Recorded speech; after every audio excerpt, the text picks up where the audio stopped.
या बाप, तुम्हारे खजाने की तलाश का क्या बना? वो नस्तूर और जकूटा से ढूंढने गए हुए।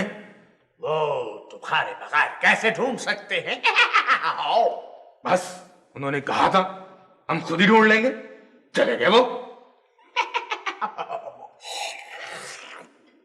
खजाना तुमने इकट्ठा किया, नक्शा भी तुमने बनाया, वो कैसे ढूंढ सकते हैं?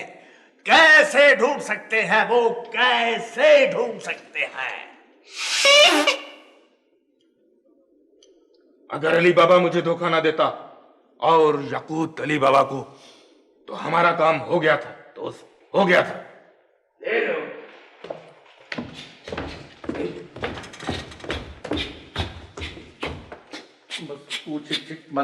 अस्सलाम वालेकुम लाल टोपी वाले भाई साहब।